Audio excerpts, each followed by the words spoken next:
Now on Overnights, I believe in reason and common sense. Leith Van Onselen from Macro Business with the Treasury of Common Sense. Common sense never goes out of style.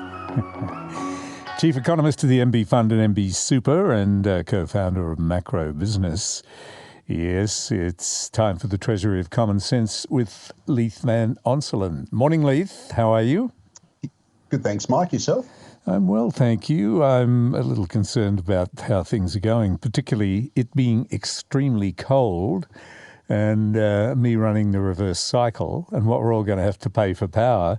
And as for this wonderful deal where we managed to pay global prices for our own gas, even though we sold it cheap, isn't that how it works out?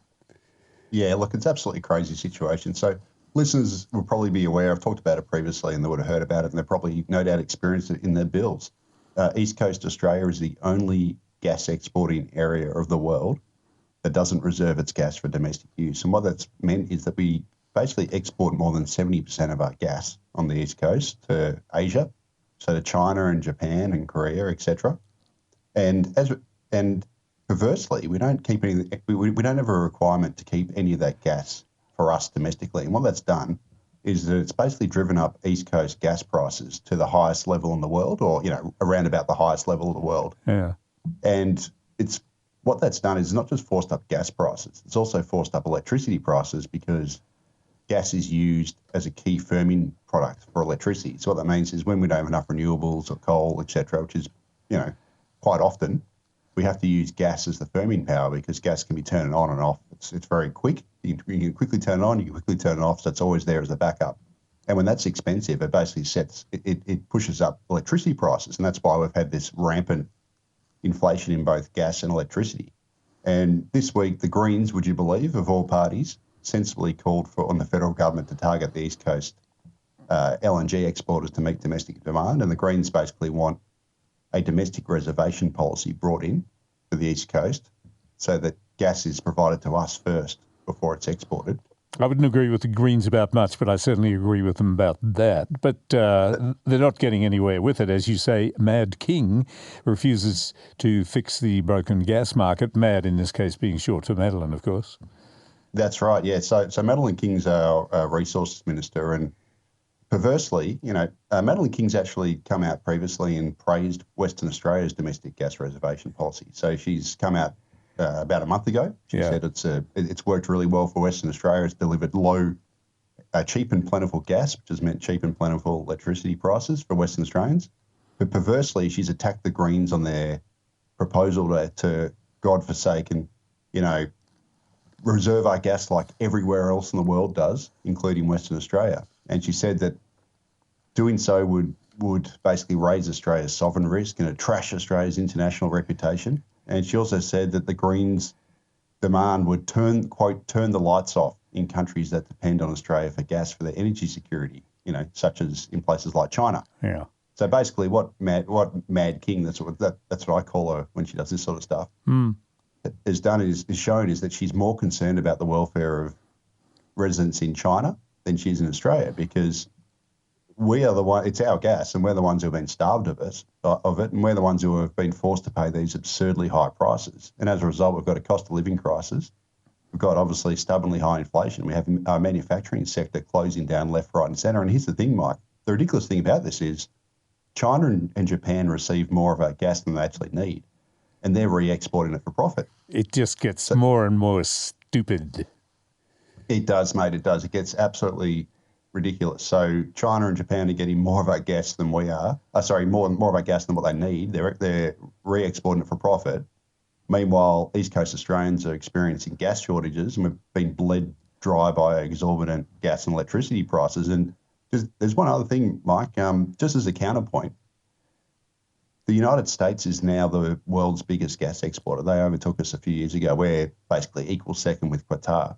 All right. And despite the fact that America is the world's biggest gas exporter, Americans only pay $2.50 US a gigajoule for that gas, which is about $4 Australian.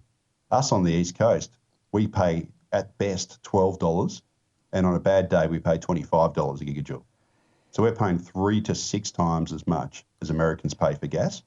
And the big difference between our policy and their policy is that America has a America First policy whereby the gas companies have to supply Americans first. They've got a regulated price that's cheap. So basically they have a domestic reservation policy. And as a result, they are the world's biggest exporter, but they also have cheap gas, which means that their industry is more competitive. They've got cheaper electricity prices. They're basically shut down. Well, they're in the process of closing down all the coal-fired power and they're replacing it with gas turbines as well as renewables. And as a result, the United States per capita emissions are now lower than Australia's because they've gotten off coal quicker. So this is the absurdity of it. We could easily just copy America or copy anywhere else in the world that does the same thing, but instead Madeline King, has said that, no, we can't have domestic reservation because that would be bad for China and Japan. Yes. Well, how about you look after Australians first? Because we are Australians. That would be certainly what I would like to see. But what is it with our politicians that go on like this? They're more concerned about what the neighbours might think. They're literally more concerned about these other countries around the globe than they are that voted them into office. They really don't dance with the ones that brung them, do they? No, they don't. And we see this everywhere, not just with energy, but energy is obviously a massive one. It's, again, it's one of the reasons why Australia's inflation is stubbornly high. Yeah. It's why we've got a cost of living crisis because gas and electricity prices feed into everything.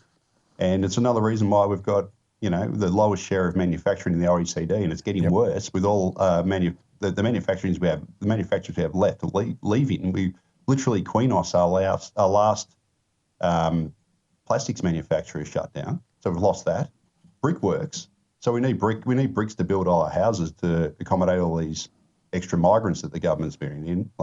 And Brickworks has basically said that the gas and electricity prices are so expensive that bricks are becoming unaffordable to make, which is then going to force up the cost of new housing and make it harder to meet our housing targets. The whole process in this country is back to front. Yep. Because our politicians care more about people in Asia than they do their own residents, their own citizens, and their own voters in Australia. That's certainly true. I just don't know why we put up with it. Is there just too much of the, mate, what can you do about it, who's shout?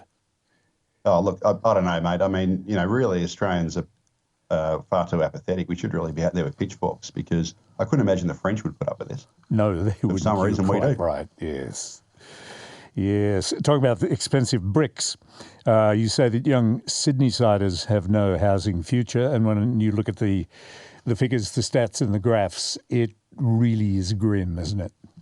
It is, yeah. So Sydney's median house prices passed 1.6 million according to Domain, and recently Finder said that it'll take a typical single school leaver in Sydney 46 years to save a 20% deposit on a median price Sydney house. So that's basically never going to happen. No. And to absolutely nobody's surprise, Mike, a study was released this week from the University of New South Wales and the University of Technology Sydney that found that housing affordability in Sydney is dire, and the study found that only apartments in a few Western Sydney areas are affordable to someone on the median income, whereas no detached houses anywhere in Sydney are affordable to anybody on the median income. And the rental market's obviously not much better. Sydney's got the most expensive rents in the country, as you know, and they've rocketed since the pandemic.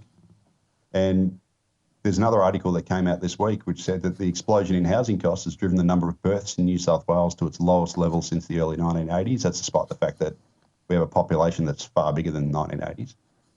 And the decline in births, surprise, surprise, has been most severe in Sydney. We only had just under 61,000 babies born last year. So it was a report by KPMG, and they said that the high cost of extra housing space in Sydney is basically turning people off having more children because there's not enough room. And here's the thing, Mike, our politicians want future residents of Sydney, Melbourne, the major cities, to be packed in the high-rise shoebox apartments. Yes, I know. Well, no, who's going to want to have kids?